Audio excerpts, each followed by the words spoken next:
Okay,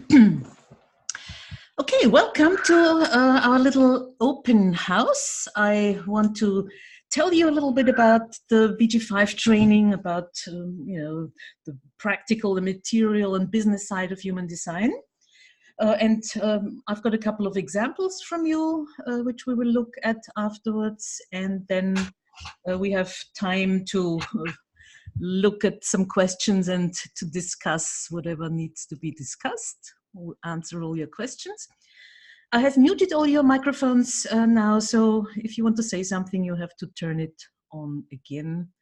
But it's better like this so we have no side noises.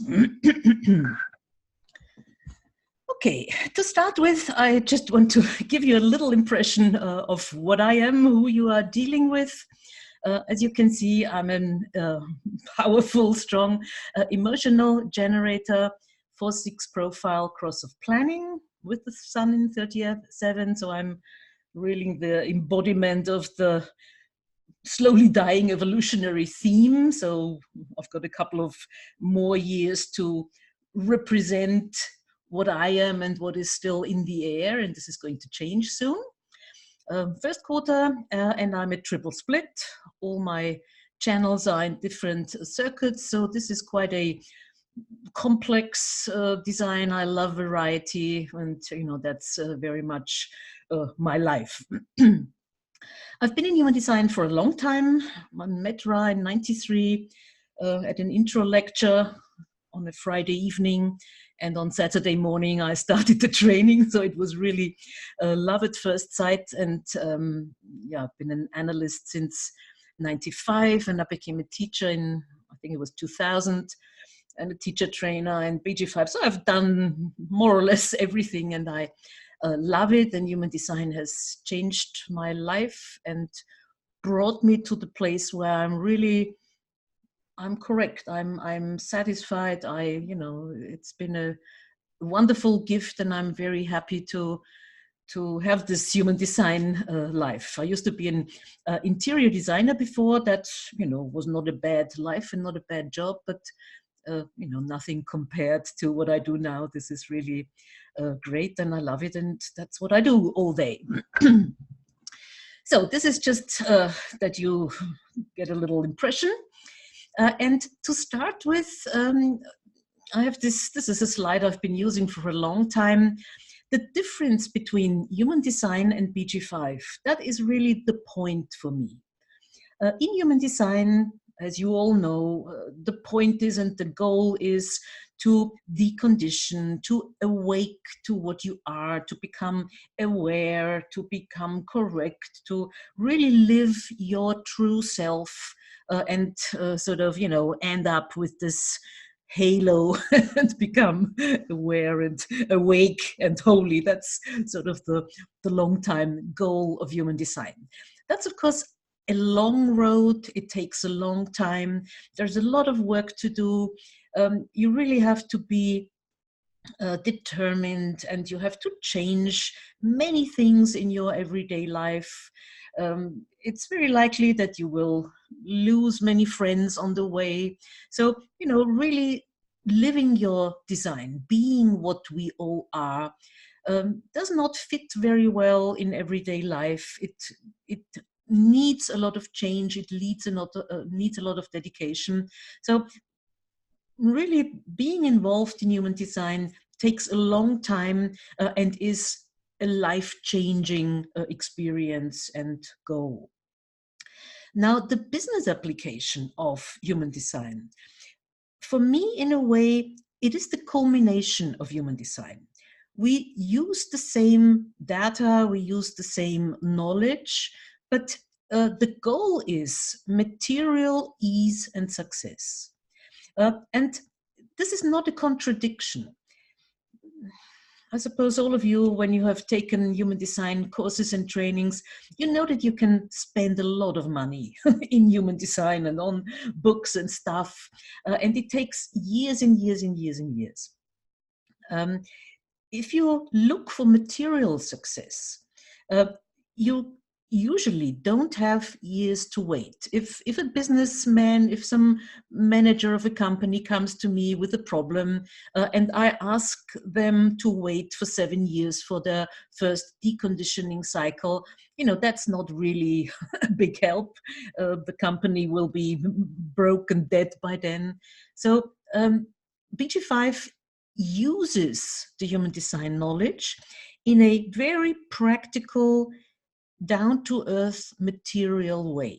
So the goal is to become relaxed and easy in what you are, and to make money and be materially successful and have a job you love and have a working environment that is correct for you. And then the becoming yourself, the awakening to your true design, very often is an automatic side effect. So I've had business clients who just come for business support, for business consulting.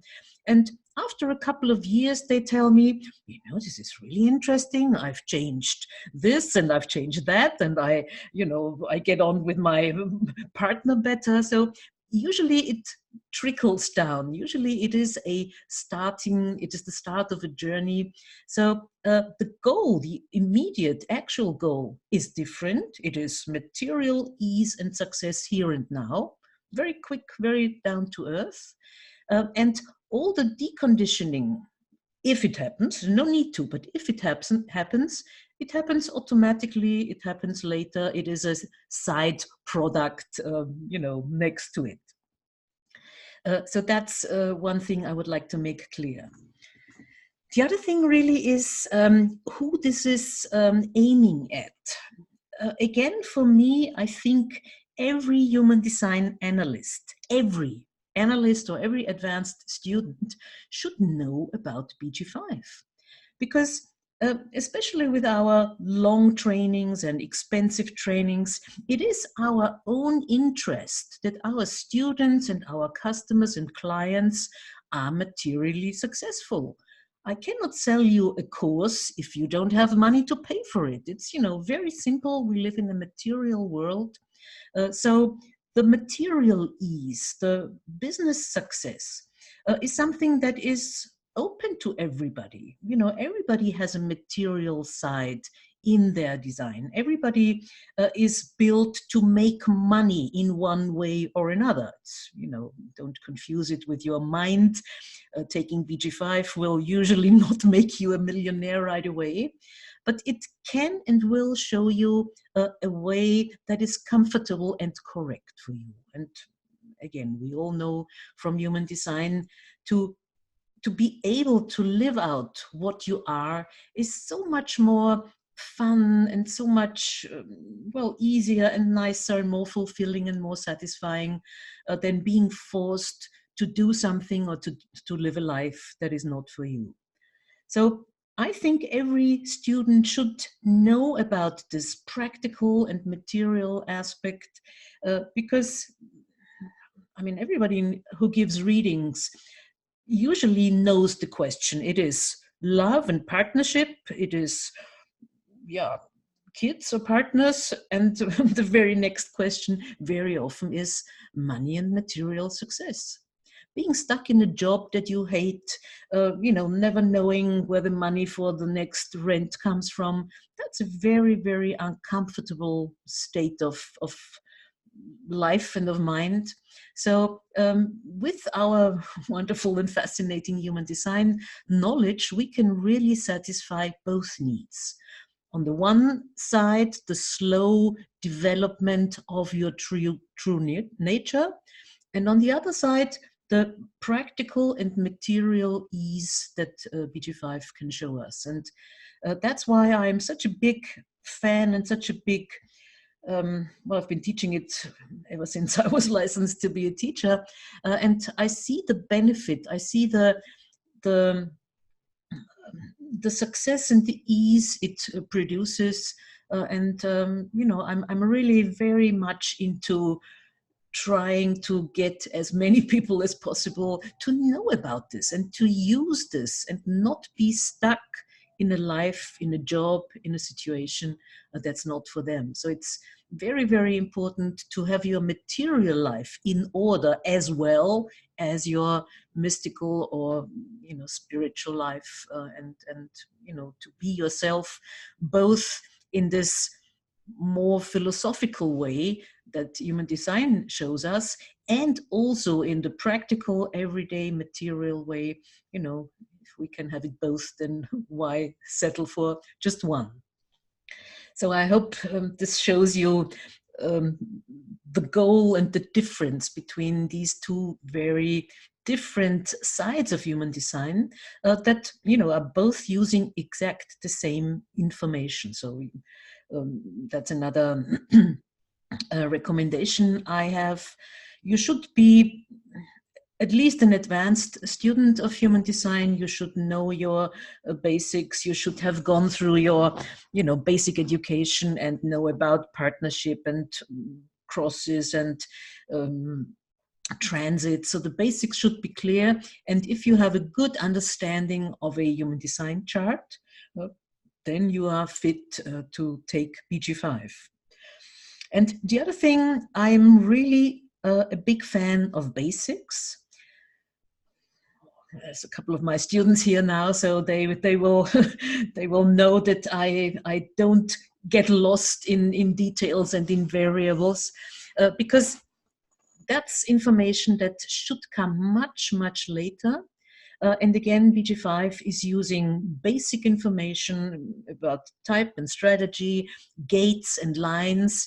And yes, it is quite interesting to look at somebody's variables. It's, of course, interesting if you look at the manager to see if they have a right mind or a left mind, if they are focused or receptive. Yes, that's interesting information, but it comes, after the basic functioning, after the basic way of arriving at correct decisions. So both my human design trainings and my business trainings, they really focus and concentrate on connecting all the basics to paint an overall and clear picture.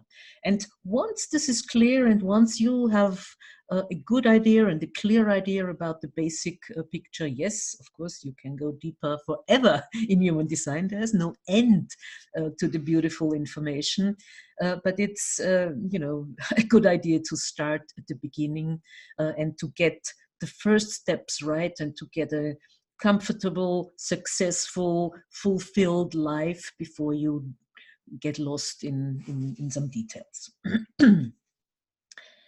Okay, so that's the basic difference. And then I just put together a little summary of the content of the BG5 training. There is two large parts in the training. One is, and the major part is really the individual analysis. So BG5 is not oriented only at business clients, not aimed at groups only, but as always, it starts with the individual. It's no point doing a detailed group analysis if all the individual members of the group have no idea how they function. So, it's always a good idea, and it's always necessary to start with the individual. The first thing we look at in BG5 is the ideal working environment, as I will show you in a minute. Then we can show every single individual their specific business affinities. What do they bring? What do they have? What is in their design that is, valuable in a business situation? We look at the not self as the shadow, of course, and very important to see its positive application. Again, that's something that seems to be somehow lost and forgotten. Everybody talks about the not self and the drama and open this and open that. Okay, yes, but where does the wisdom come from? You need openness to become wise. So the positive use, the positive application of the not self, of the shadow, that's another very important part of the training. And then, of course, if you have somebody who is really, managing a group, leading in one way or another. You can give them very detailed analysis of, you know, how to apply their leadership qualities, how to develop them, how to be easy and clear about what kind of a leader they can be. And again, that's not limited to one type or to one kind of person. Everybody has a material potential, and everybody has very specific and very different leadership qualities. And it's important that you know about that. Then it is very, very important, if you know how to work on your own or with a partner, and if things go well and you want to grow, or your company or your business wants to grow, then it is a very difficult transition from a single person working or a partnership to a teamwork. So the change from one or two into 3 or 4 or 5 or more, that's a very, very fragile and difficult transition that should be accompanied by a good consultant that can help you, really be successful in this transition. The other part of the training is the group analysis. So we focus on Penta, on BG5, base group 5. So we focus on small groups, which is 3 to 5 people. We can analyze them very clearly. We can show if a group is what we call functional. Usually it's not. There is not all that many people designed and built for group work, which is quite a problem of our business world, if we call it this. Because if you look into, the working world, most people work in some kind of group. If you go to an office, if you go to a shop, it's usually a couple of people working together. So the vast majority of people is forced into groups, into some kind of group work. And from my experience, I would say it is only about 20% of people who really are built and designed for group work. So very often, the first action I, as a consultant, have to take is split the group up, take it apart. Usually, a dysfunctional group is really the root and the cause of all evil. If you put a couple of people together in a room and they form a dysfunctional group, you cannot expect them to be productive. You cannot expect them to have a good working atmosphere, or be productive and have fun in their job. So it's quite difficult sometimes to engineer and build a functional team, and very often it starts with being very clear that teamwork is not necessarily the big goal. Very often people are much better off on their own or in a partnership, with one partner, than forcing them in a group where they simply cannot thrive and cannot unfold their potential. So group analysis and what to do with dysfunctional groups is another part of this. And then the original BG5 training, as Ra taught it, did not include the OC16, organizing channels 16. So it's 15 people plus an alpha, plus a manager, plus a boss. That's the 16 people. And for me, it was very clear, as soon as I teach that, I wanted and I have to include the basics, at least, of the OC16 knowledge. Because if you have business clients, if you work with them, you cannot stop at 5 people. They thrive if they do everything we recommend. So if we accompany them and everything goes well, they will grow and they will soon want to hire more people. And then I have to say, oh, sorry, but I don't know what to do with 6 or 7 people. So it's obvious for me that the basics of the OC16 information is included as well. So that's what I added to the training. And then how to engineer, how to build a either small or large successful team. That's sort of the last part of the group side and part of the BG5 training. Now, this is just a rough general headline and overview.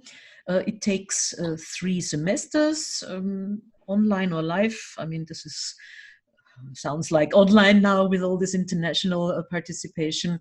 And I've been teaching it since 2008, both in German and in English, both live and online. So I have a lot of practical examples that I use in my course.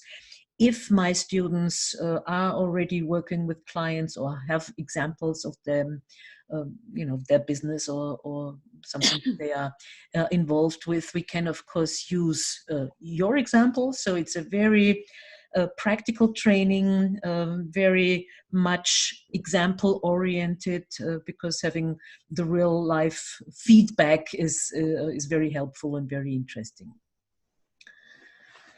Yeah, so that is basically and generally the content. And the starting point really is the working environment. Most people, not everybody, but most people are built for either 1 or 2 or 3 or 4 of these different environments. There is people who are really built and made for working on their own. Some people really thrive on their own. They want to be left alone. They want to, do as they please, as they like, and that's correct for them. A majority is built for partnership. So, having a business partner, having one other to be materially successful with, that's a design, that's a precondition for quite a large number of people. And then we have the penta people, 3 to 5 people in a group, and the WA or OC16 people, that's around 15. It starts with about 9 or 10 and goes to 15. And if you have more than that, you will, look at a second OC16. And the same goes for 7, 8, or 9. That's, not 1 penta, but 2 penta. So there's, of course, all possibilities in between. So we can look at and analyze just about every number of people. So this starting information with the working environment, that's very, very important. And again, as I said in the beginning, every analyst should know about that. Because if people come for a reading, if people, want to know how can I live correctly, well, you can hardly be correct and fulfilled if your job and your work is not right for you. So it's necessary to know in which category you fit or not.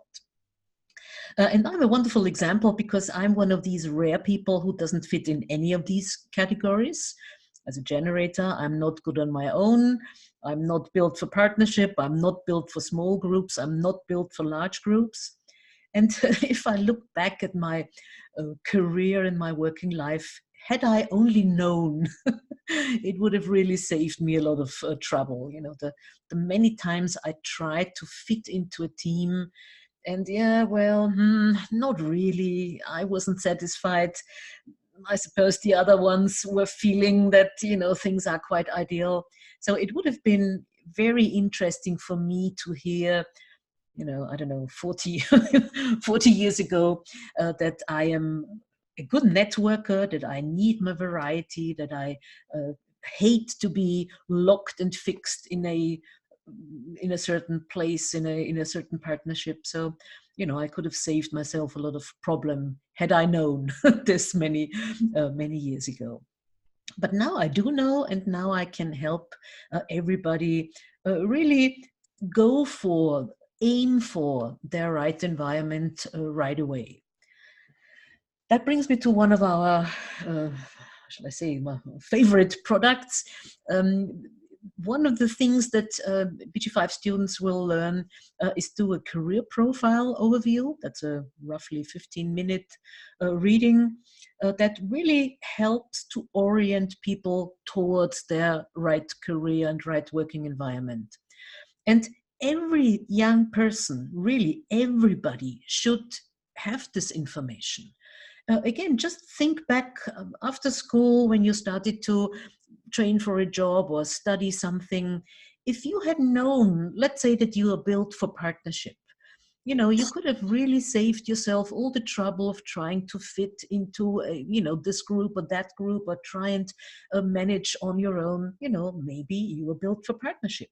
Maybe you are built for large groups, you know, whatever it may be. But it can be of tremendous help if you know before you train for something or start something or build up something. So like human design in general, it really helps you to avoid many unnecessary and empty and frustrating kilometers and you know, a lot of work. Okay, so that's the general basics. And if we look at the individual analysis compared to group analysis, on the individual side, we use the normal body graph. We look at the charts as you all know them. Group analysis looks very different, functions very different. There is a kind of body graph or these tables. So we work with a very different setting. You need the software. Well, yeah, you need the software. Let's put it this way. Of course, it's possible without, but you know, it's very difficult to try and draw this all up by hand. So it's a very helpful software. By the way, the software that I'm using here, you might be able to see it.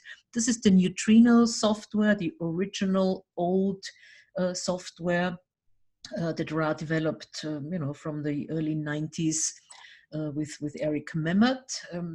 There is, of course, a BG5 software in MMI, which I stopped using. It's outrageously expensive. They keep asking extra fees and extra whatever. So, you know, I went back to the original software, and I'm very happy with that. And Eric has included beautiful little features. Every time we think of something that might be useful, usually he incorporates it quickly, and it's very nice to have this technical support for our work.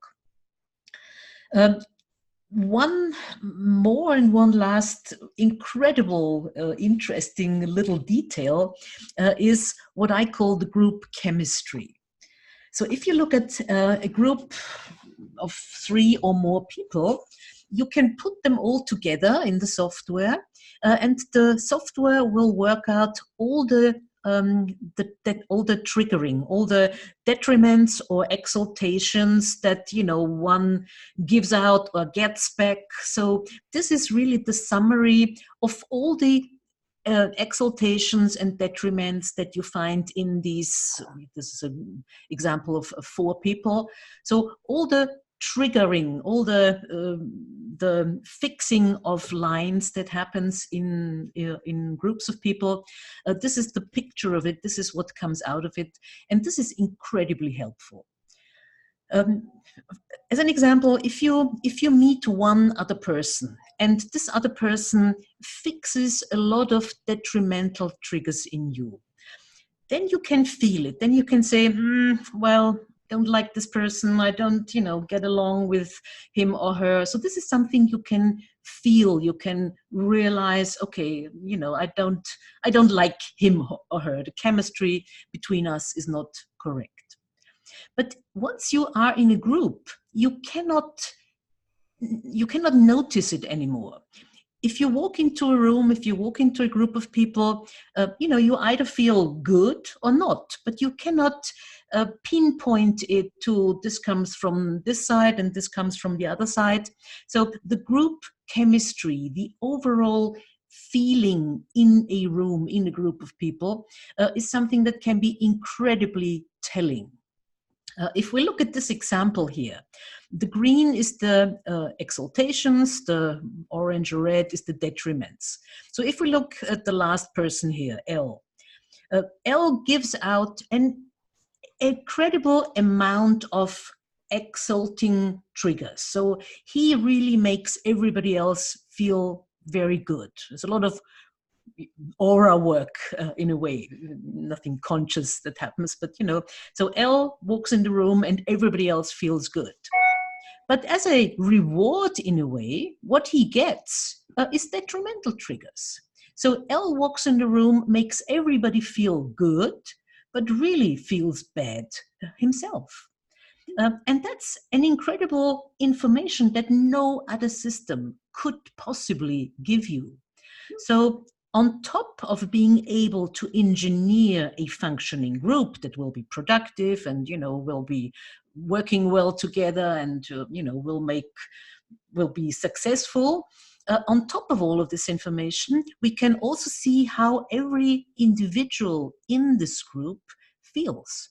And in this case, you know, L really should, I don't know, get a pay rise or get some sort of payback for this imbalance in the chemistry that he will experience. So that's a little detail, but it's something I really love to show and love to use.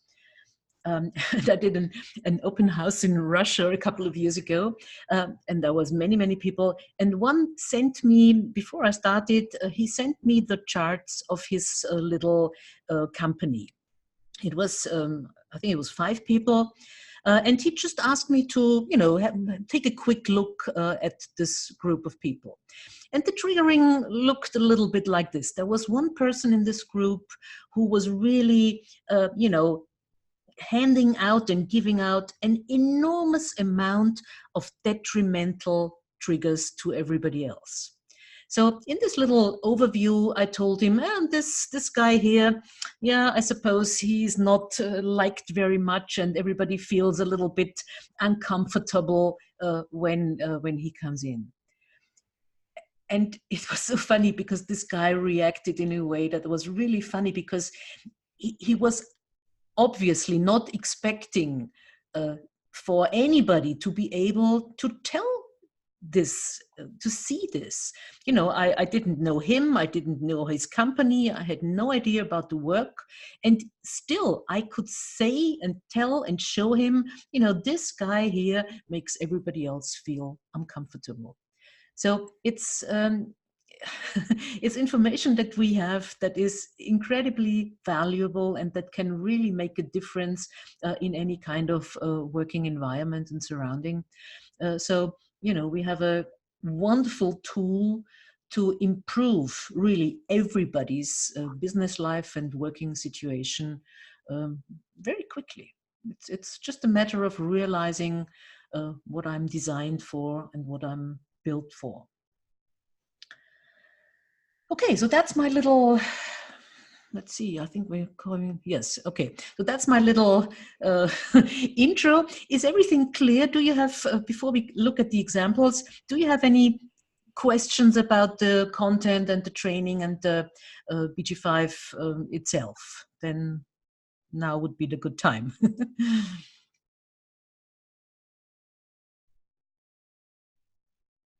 So anyone can just open their microphones and speak if you want.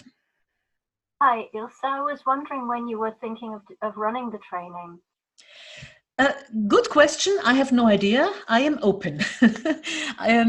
This year, I haven't started any training yet. I have a couple of people who are interested. We didn't, you know, it hasn't started yet, but I'm willing to start within the next few weeks. So I'm all ready and set to go. So whatever you want, whatever students want, I need a minimum of, well, 3, 4, 5 is really the minimum, because we need examples and we need the interaction. But as soon as I have a little group together, we can start anytime you like. Okay. And you said it's 3 semesters. How many classes in a semester? It is, It is 7 classes in one semester. So it is usually I do it 1 class a week. That gives you time to digest.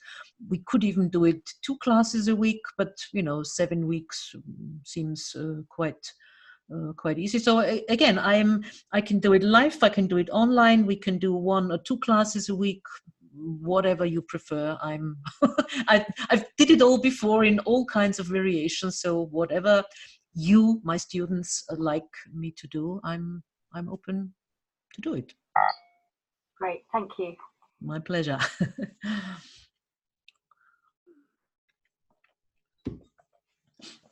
Okay, well then let's look at some examples.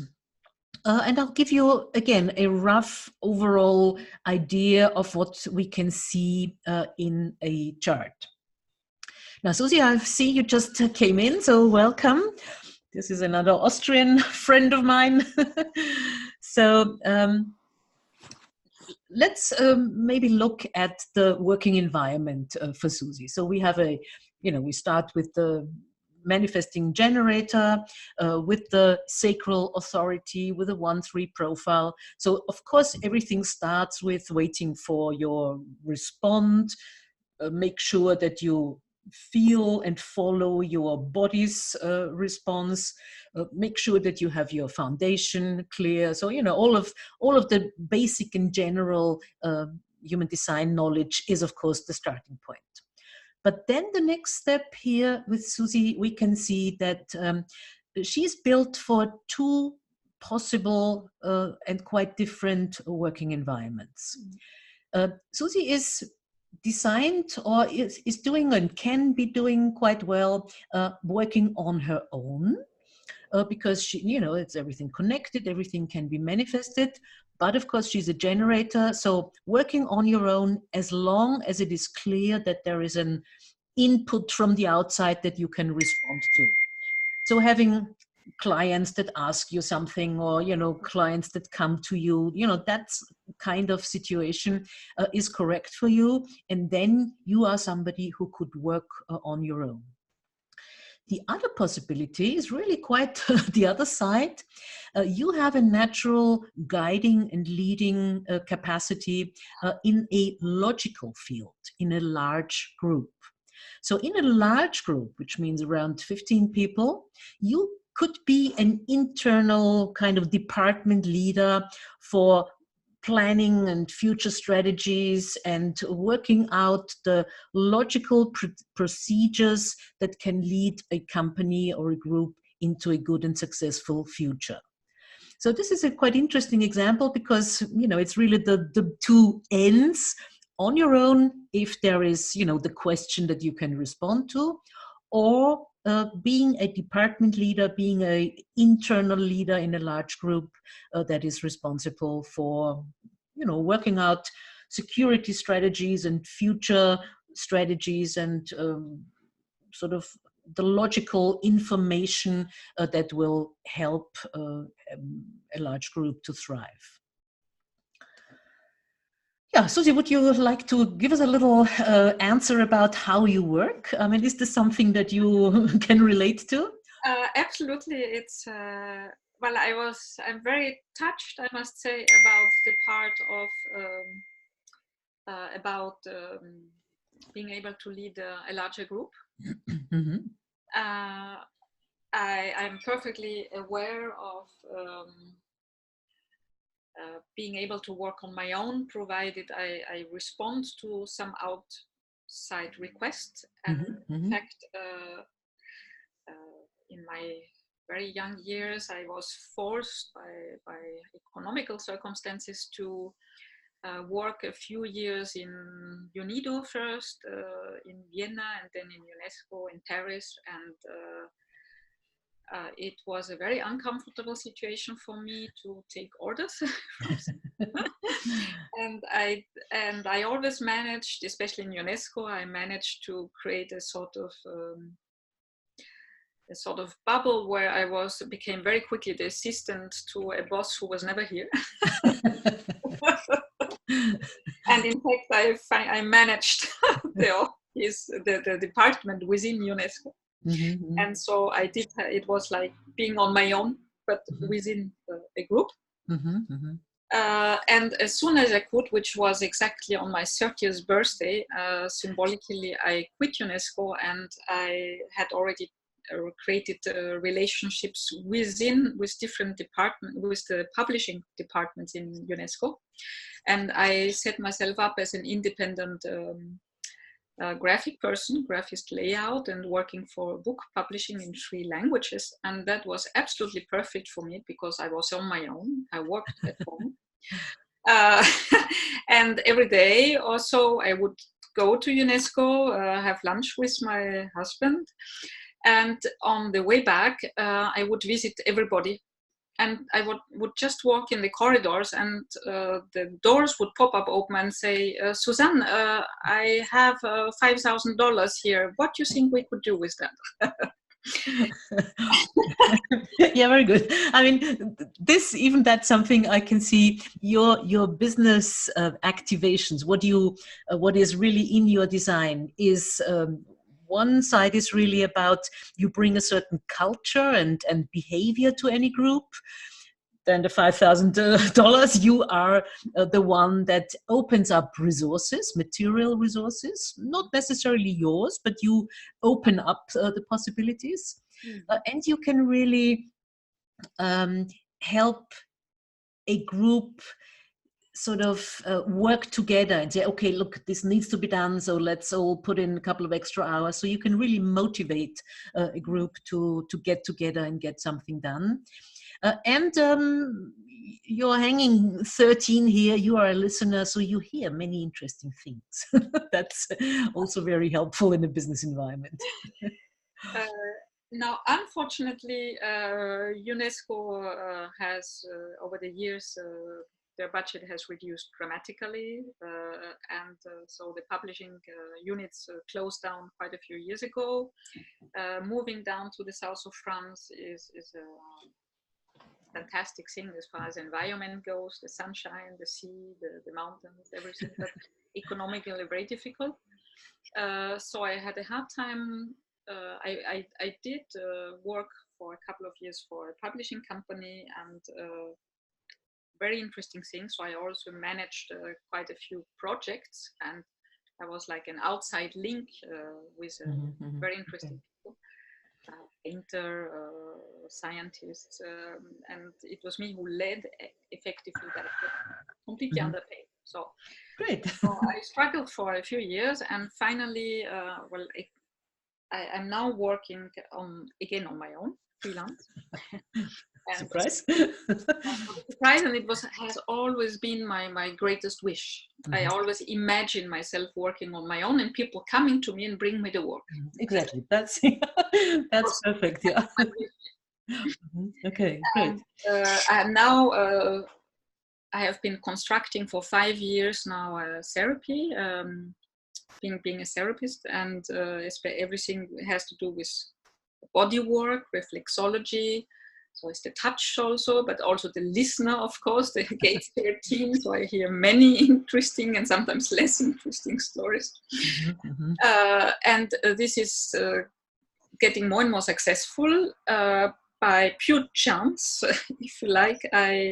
For about a year ago, I entered a new cultural place in Montpellier, which we had co-working in 4,000 square meters. And I triggered the idea of setting up a wellness place. So that there happened to be a second person who was already in contact, but it was not crystallized yet. And the fact that I arrived without doing very much, just being there and say, oh, hey, introduce that.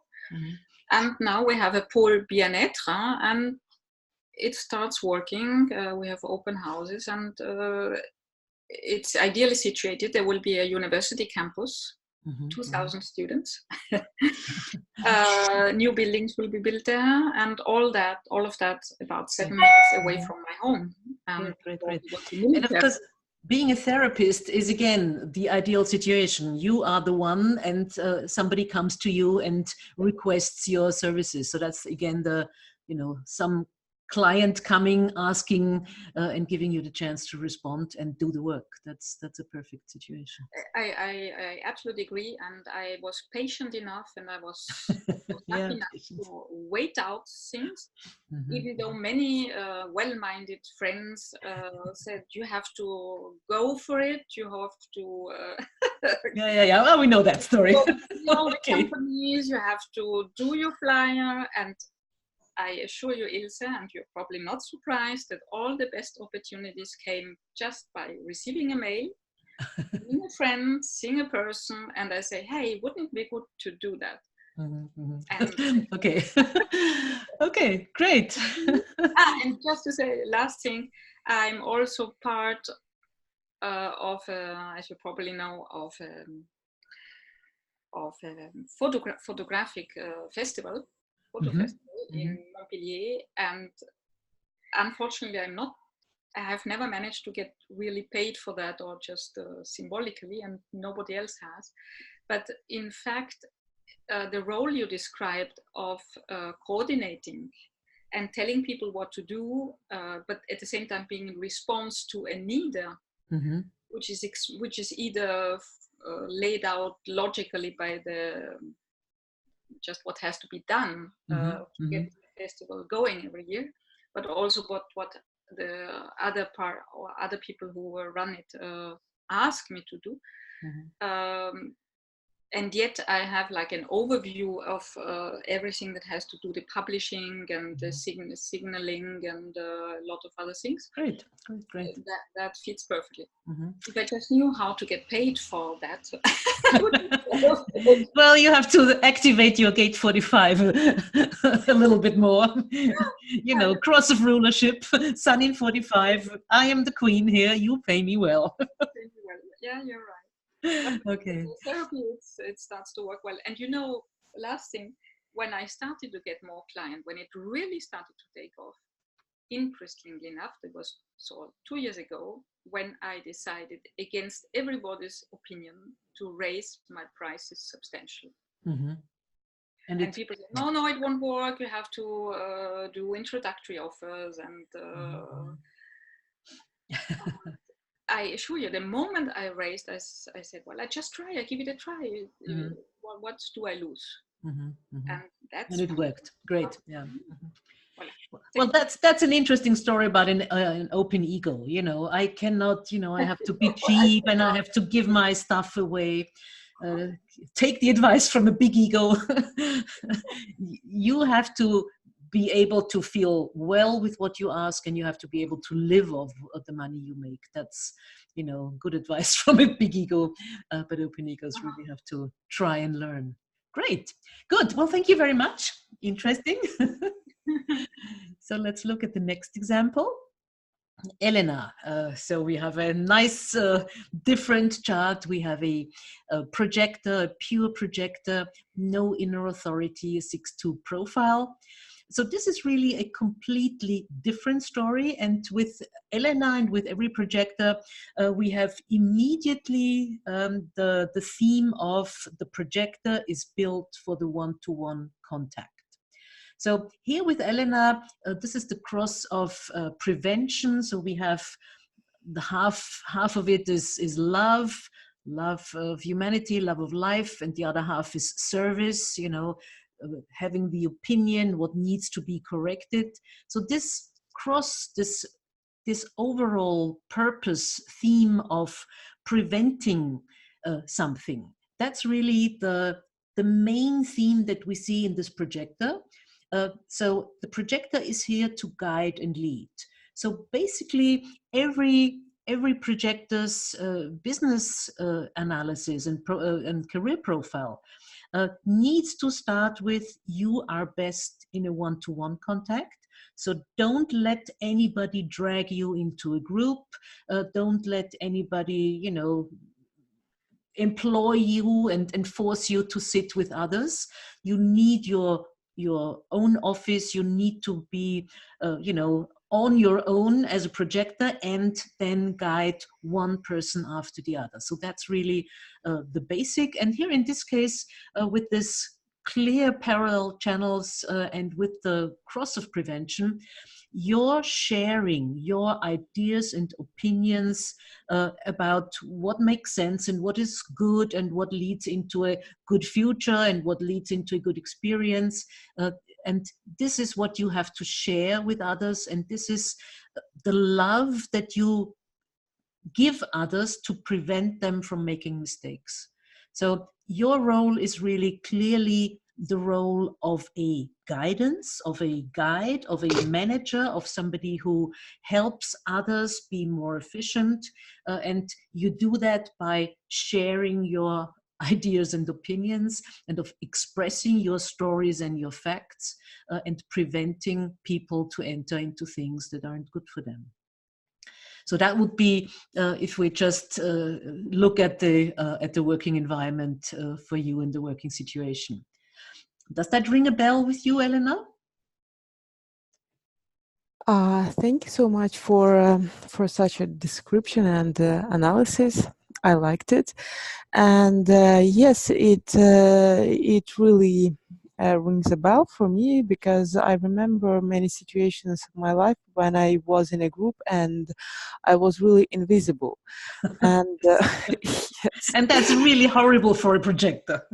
It's horrible because on the one hand, they had a lot of expectations. For example, I've been working in my life for only 3 companies. In each company, I have been working exactly for 4 years, exactly, month to month, year to year, 4 years. Interesting. And yes, such a cyclical experience. And in the second company, I had some period when I had been working with a group of people. They were expecting from me to generate ideas, to come up with solutions. And every time I started to say something, I was ignored completely. They never looked at me. Mm-hmm. Then I shut my mouth and they started to ask, why are you keeping silence? Mm-hmm. And they never listened to me. And I had some opportunities to sit all alone in some office, but it wasn't for a long time, and it was only due to some circumstances because we have been doing some repairment in the office. And I didn't feel quite good because I was kind of locked in that office, and my boss, he liked me to stay by his side all the time, without lunch, without breaks. And when I was asking him what I'm supposed to do, he was saying, wait till my orders. And it was so exhausting. And I have a night PHS, and I had to drink coffee and to eat chocolate during the day because I was almost sleeping. Because there was nothing to do for me. And during these 12 years, I had only 2 years of a kind of partnership work with my manager. Mm-hmm. And it wasn't a relationship between the boss and someone who obeys orders. It was a kind of partnership, and I felt recognized. I didn't feel locked. But all this time, I was kind of taking orders, and I had the lowest position in the company. And after the first experience with the company, I realized that I would never be able to build any career. And it was such a disappointment, Mm-hmm. because I wanted to have success at least somewhere. I lost some hopes of being successful in the relationships, then in a career, and all of that happened before I got to my 30 years old. And then I met human design, and I realized that I'm a role model without an inner authority, and it was one more ordeal, because I resonated more to my second line of design, and I wanted to be left alone after all those experiences. So now I live in California for 4 years, and I'm not working for any company. I did some translations as a freelancer because my first education is foreign languages. So I'm a teacher and linguist. I know French, English, German, Ukrainian, and Russian. and all of those translations have been connected with human design. Great, great, great. Yes, and currently I'm working for my friend. I'm helping her with her correspondence in German, and it's connected with human design. And it's not very exhausting for me because it takes up to half an hour a day. So, but I didn't have a lot of readings. And sometimes it makes me feel bitter because I'm afraid that I can lose some knowledge and some experience and that I'm not needed. How long have you been in human design? Well, my first encounter happened in 2008, but I got the foundation reading in 2013. And last year I've been certified as an analyst. Okay, okay. So that's not all that long. Give yourself, don't rush yourself, I remind myself. It takes years, and really you have to, that's the story of every one of us, waiting for others to see what you can offer. So if people see, this incredible mind that you have, the incredible amount of organizing and storytelling and sharing mental and intelligent concepts, that's really what others need to see in you. And once you wait without pushing it, once you wait till others see your ideas and opinions and your beautiful way of expressing it, they will come. But it takes time. And as you were describing it, that's again a very common story. You live a wrong life, and every one of us lived a wrong life for so many years. And especially as such an open, vulnerable projector, you had so many wrong situations and so many painful experiences forced onto you. It takes some time to recover. And I suppose you are in your second phase now, so you are not 50 yet, are you? No, I'm 30. I'm 38. Okay, yes. So you're starting your second phase. So it is the time now to recover and relax and judge about the things that happened, and slowly but surely grow experienced and wise about all the things that you encountered in your first 30 years. So, in this second phase, that can be quite a passive phase for a projector particularly. So, don't hurry. It will come. And the more you learn, and the more you sort of refine this mind, the more this beautiful outer authority can be of value to others. The difficult part, of course, for you is not to rely on your mind yourself, because that's the only thing you can rely on. That's the only thing that's always working. So, this can be beautiful for others, beautiful outer authority, but your own decision-making process, really needs a lot of interaction and discussing with others. So, you cannot base your decision-making process on your own ideas and opinions.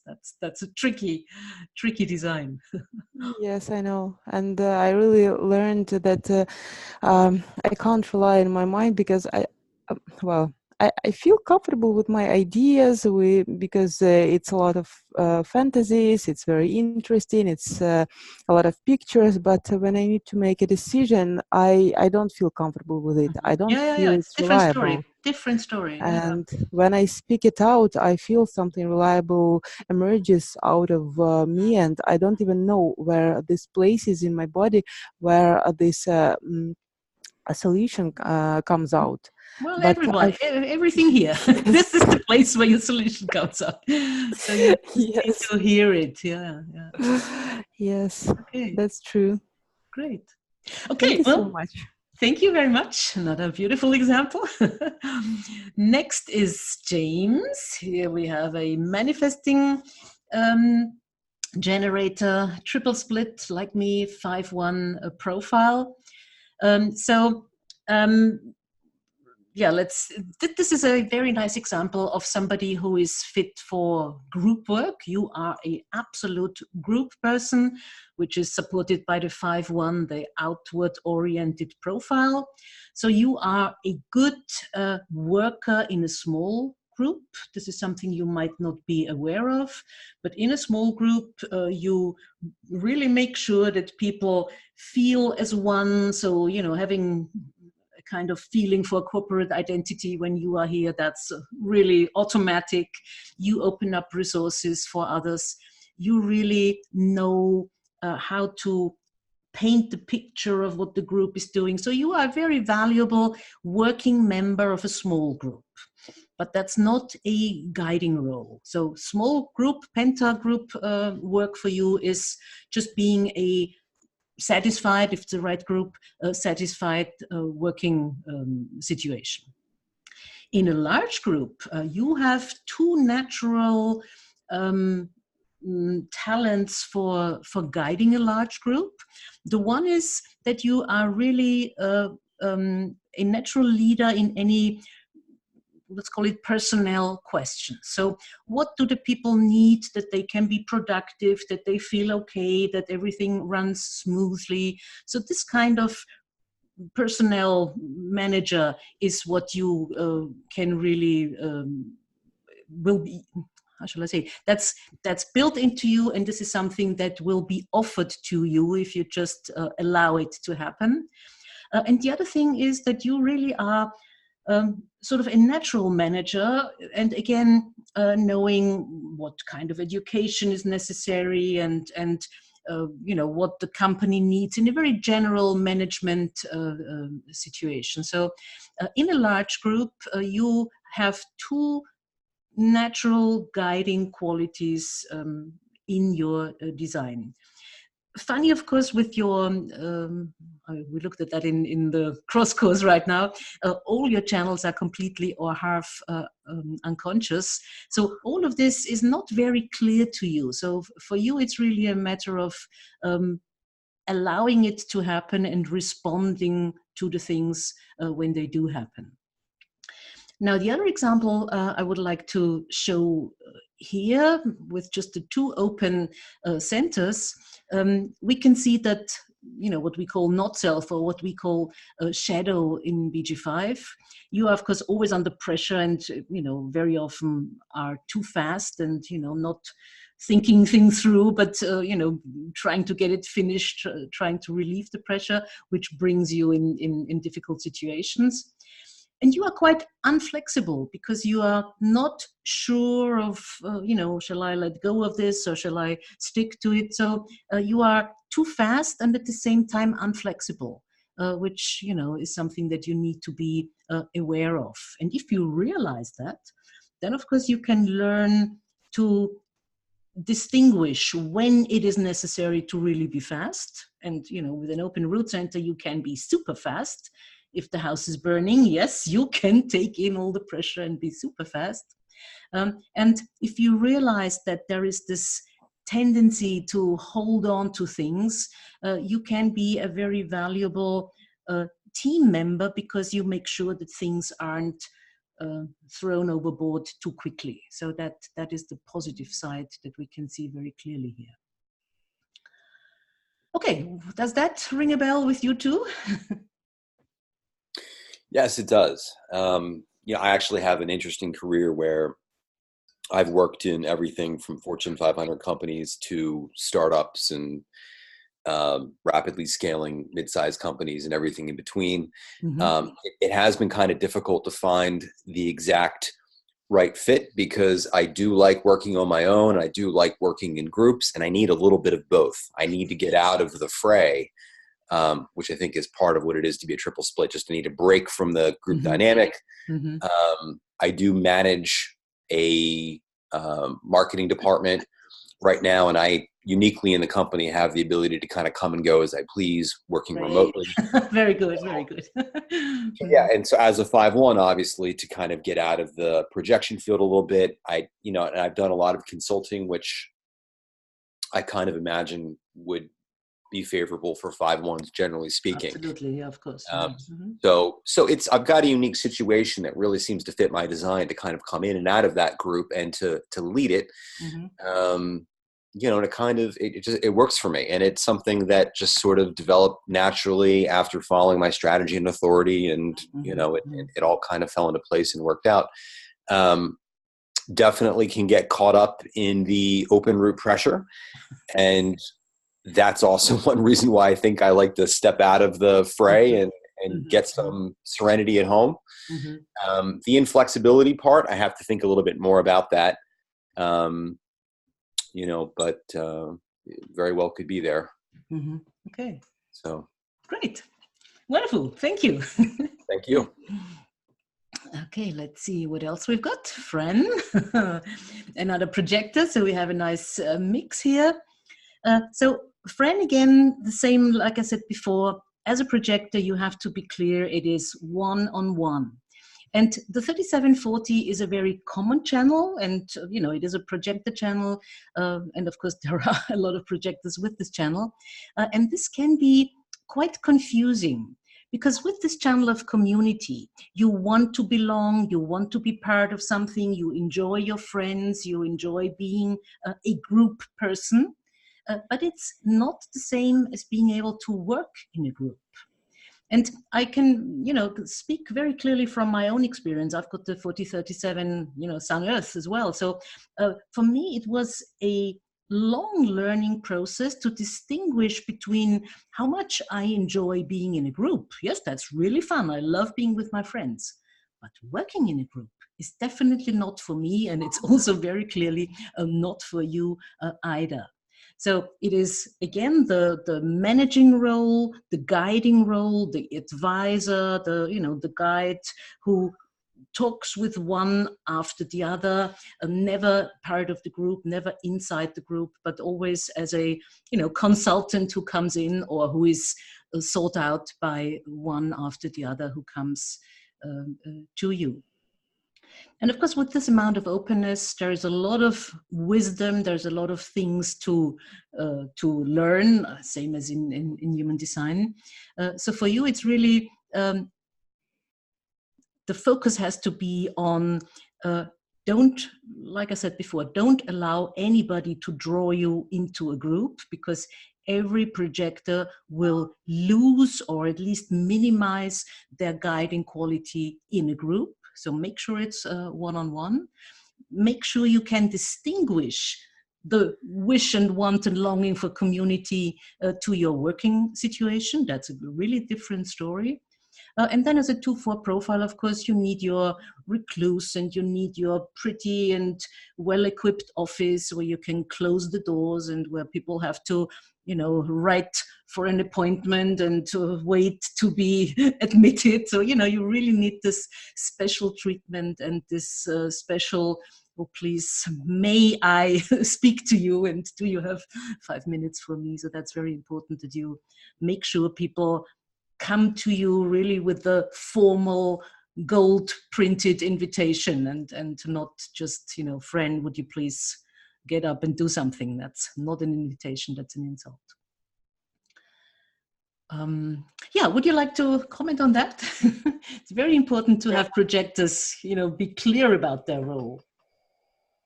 Very interesting. I have worked in some very big companies, and unless I'm in an office on my own, I'm not usually very comfortable in them.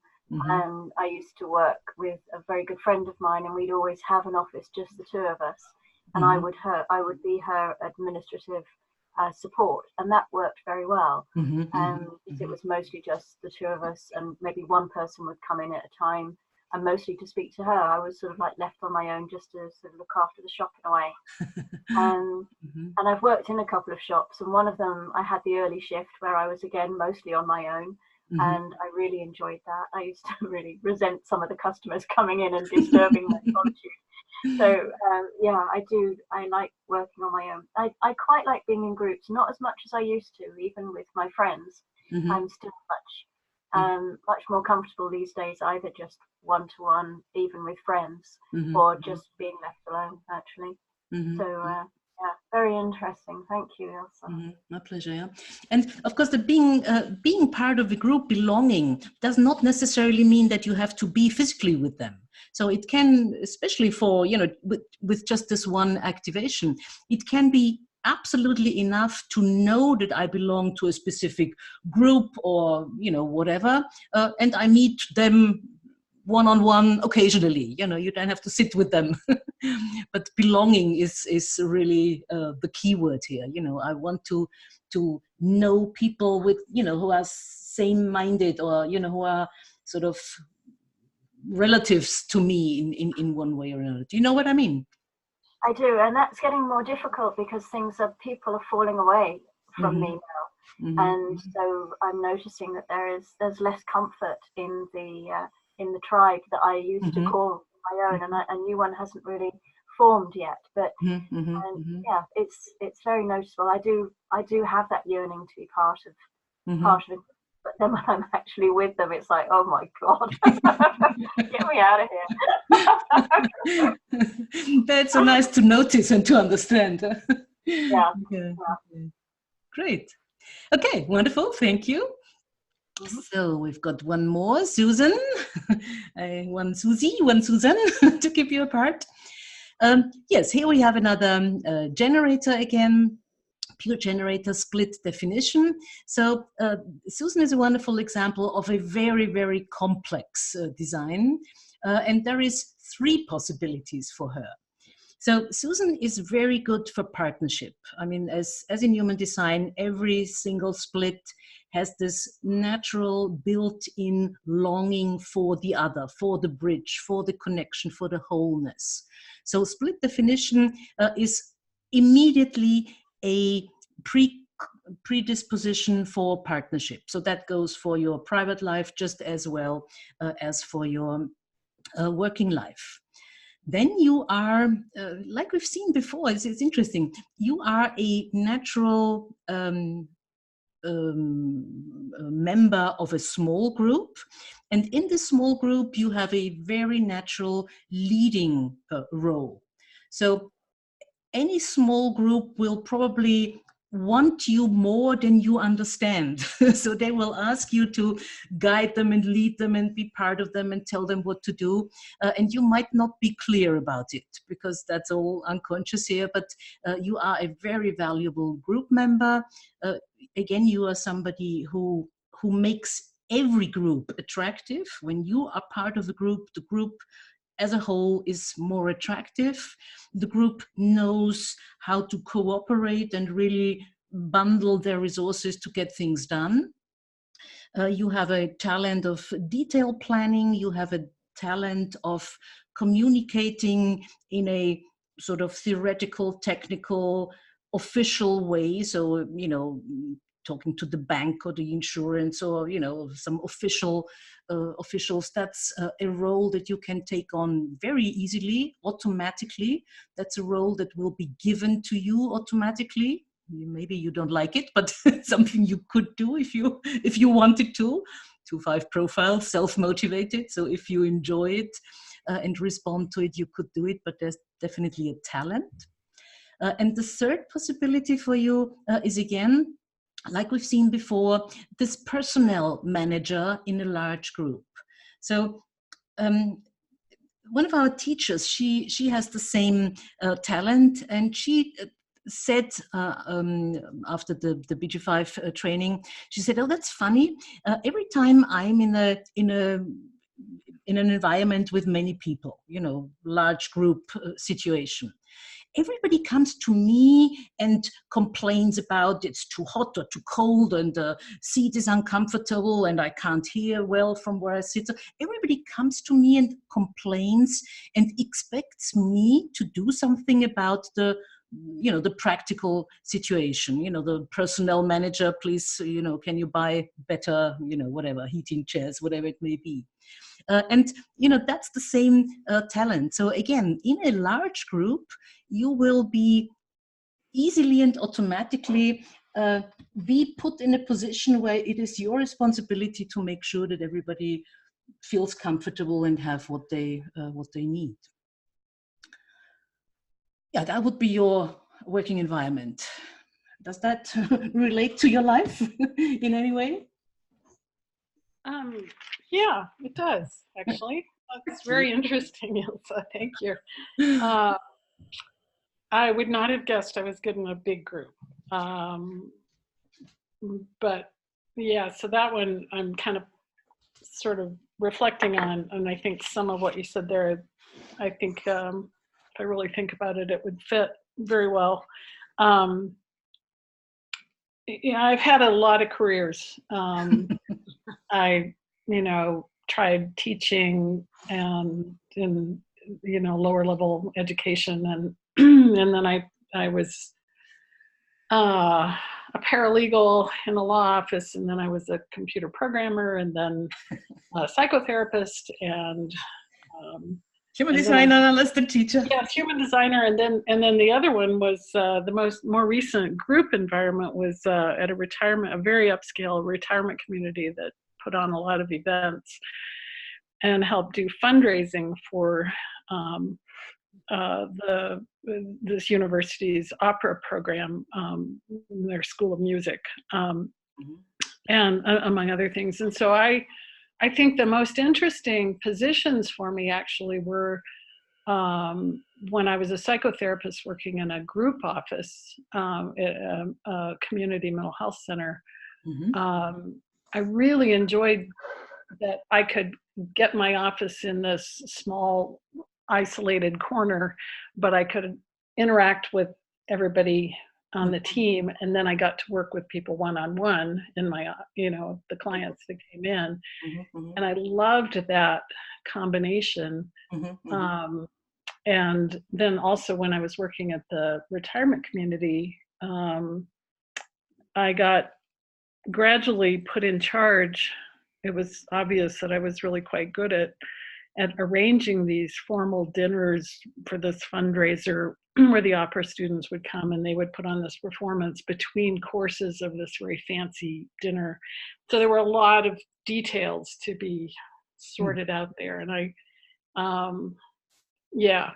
people very readily, gave me all that responsibility. And I don't know about people coming to me in a bigger group, except that I tended to always focus on the practicalities. And so if anybody said anything, I would pick up on it and I would think, yeah, this needs to be tended to, and that we don't have to worry about. And, so you respond to it. Yes, I very much respond to everything. And and if it wasn't something I really liked, I would just kind of see if I could ignore it long enough that somebody else would take over or something. Good strategy. Very good strategy. Yeah. So, I think the challenge for me has been trying to do, be an individual analyst working out of my house now. I really miss partnership. I mean, I've been loving participating in your classes because, I feel like I get my group back. So, it's, very much, it's funny. I wouldn't have thought that you would say I was good in groups, but no, you're a very good group person. But I mean, your channel's only the 3740 once again is conscious. So this is really your main focus of identification. And it's funny that you say they asked you to organize dinners. I mean, you do realize that the 3740 is the channel where the tribe comes together to eat the slaughtered meat. I mean, this is really the 3740, the bridge of the mystical channels. That's really the channel of gathering together and eat together. So it's very funny. Funny. Yeah, thank you. This was great. Good. Okay, thank you very much. I think there is, this was the last, was it the last example? So I hope you could see some examples of what we can do. This was, of course, overviews, very, superficial. So, in a detailed reading, we can, of course, dig a lot deeper. And in the course, of course, you will learn to do all that. But I hope you can see what a practical information this is and how helpful it really is, for all kinds of clients. So let's get back to here to come back to the content. Okay, there's still time. If you have some questions, I'm open to whatever you would like to know.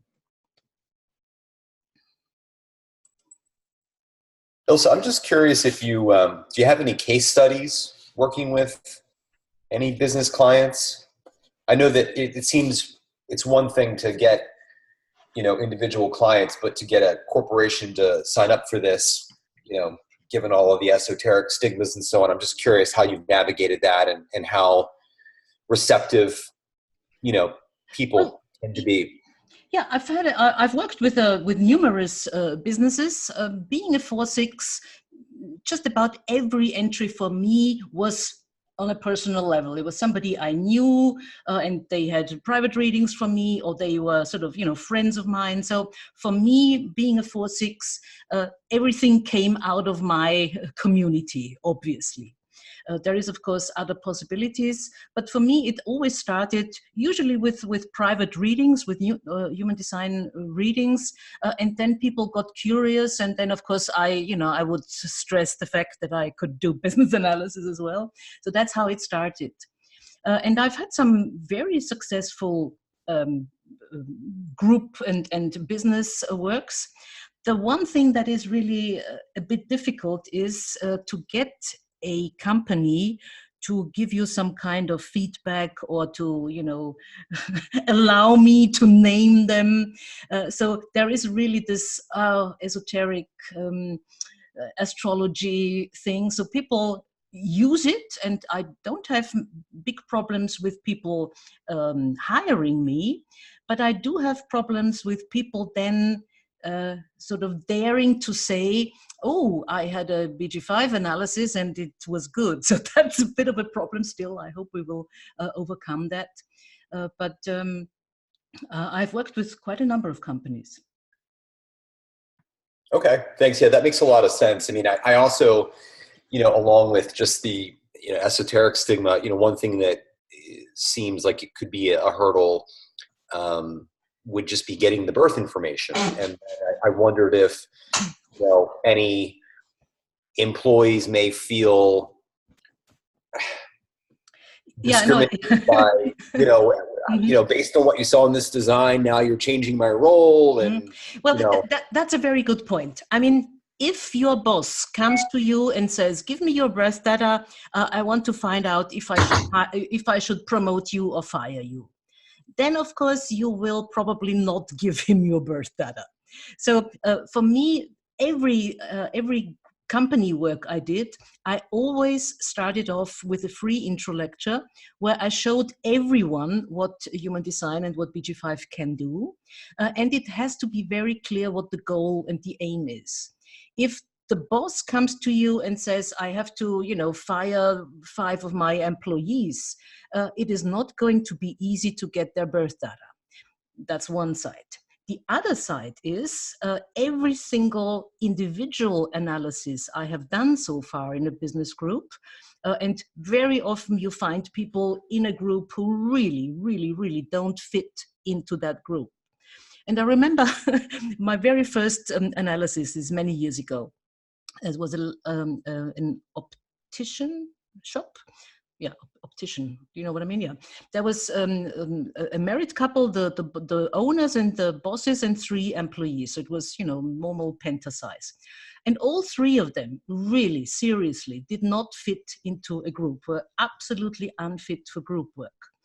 And I was very, very worried.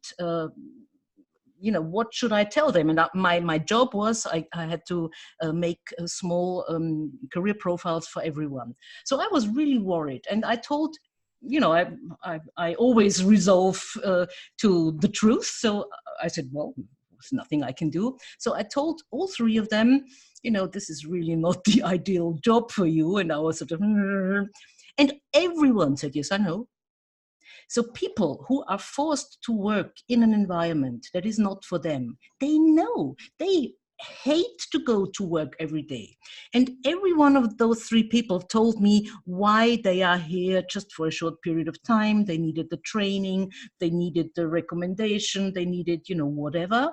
But every single one told me that they realized this is not their life's job. They will leave as soon as it is possible.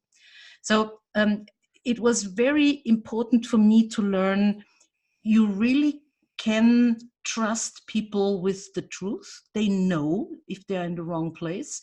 And it can be an incredible relief to get the confirmation that this is not the right environment for them. That's the one side. And then to get the birth data here in Austria, this is not such a big deal. I mean, we do have data protection, and it's getting worse, every day. But if you are, again, open, and if you say, look, I can help you find the right place for you, I can help the boss and the company place you in a more fitting and better position, usually I have no problems getting the data. There's one company I worked with just recently. It's a tax advisor, and he has about, it varies, between 15 and 20 employees. And I did a large analysis for every single one of them. And there was one woman who said she didn't want to give us her birth data. And of course, I did not do any analysis for her. And she was the only one who would come in on weekends and work quite independently and be not involved in any of the sort of team work that was going on. So it was quite fitting and okay that we didn't have her data and that we couldn't look at her. So usually from my experience here, this is, European experience, the birth data can be a problem. If you just want to engineer a functioning team, sometimes the birthday alone could be enough. If you're looking for a certain activation, you can check with just the birthday. You can check, what changes during a day. So sometimes only the day helps a bit. Of course, you cannot do a detailed analysis, but for engineering a group, birthday alone can be of help. Not always, but often. So, there is some ways around it. And of course, if you have a whole company where everybody refuses you to give you the data, well, then you can't work. I mean, I always say, if you go to the doctor and you want your blood analyzed, but you refuse to give them your blood sample, well, then you won't get your blood type. It's, without information, I cannot give you information. But I'm always very open with it. And, I've been doing that for a long time now, and I never met big problems to get the data. Okay, yeah, that's helpful. And I think, like you were saying, the birth info is on file with HR. Yeah, that's easy. Yeah, it's just it's the time, and then whatever kind of buy-in they need. I don't know whether management can kind of just do this kind of behind the curtain, to some extent with just birth dates, Yeah, I mean, that's of course something I would never recommend. But, if you sort of as a starting process and as a rough overall look, it is a possible way to start. It's of course, no way to any detailed analysis, right. But it is a possibility. And most people want a satisfying job. I mean, that's I think you can generalize that. Most people want to be happy in their job. So if you show them and tell them, look, I can try and improve your work situation, I see no reason why they should not give you support. Sure. Thank you. Okay, my pleasure.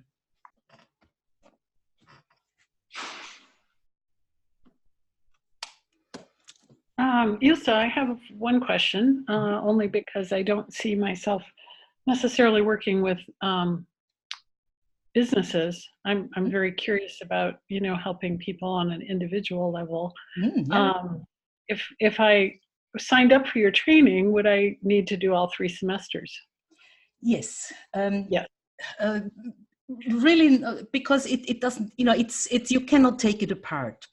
The individual activation that sort of play out in the group, but this is still your individual activation. So, you cannot do one without knowing about the other. And I mean, most of my students don't work with businesses, but every single individual needs to know or should know about their business precondition. So the actual engineering of the group, yes, of course, that's something that you won't be using that much, although, again, just working with a family, usually it's a group and a team, and you can even use this, in a family setting. If you have a family of a couple of, more than 3 or 4 people, you can say, look, these 3 kids and the father, they make a much better group as the 3 kids and the mother. So there is a wide possibility of application of this knowledge. So it's not really, don't think about it as only oriented for businesses. And we all have our business. We all work. Everybody who works, everybody who earns money can really benefit from these business informations. Yeah, that's great. Thanks. Okay.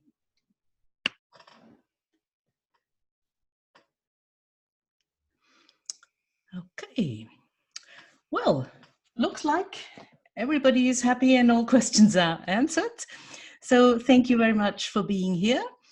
I will upload the recording to my YouTube channel, because there was a couple of people who didn't show up, so maybe they want to listen to it afterwards, or you want to re-listen. And if you're interested in the training, please contact me. As I said, there's nothing fixed yet. We can arrange nearly everything. I'm free, and I'm happy to structure the next course according to your wishes. I don't teach a lot, so I can easily arrange whatever the students like. The ATL that I'm teaching right now will be finished tomorrow, so after that it's easy for me to time the next start. Okay, so it's been a pleasure. I hope it was fun and interesting, and thank you for being here. Thank you, Ilse. Thank you, Ilse. My pleasure. Bye-bye. Bye. Thank you. Bye. Thank you.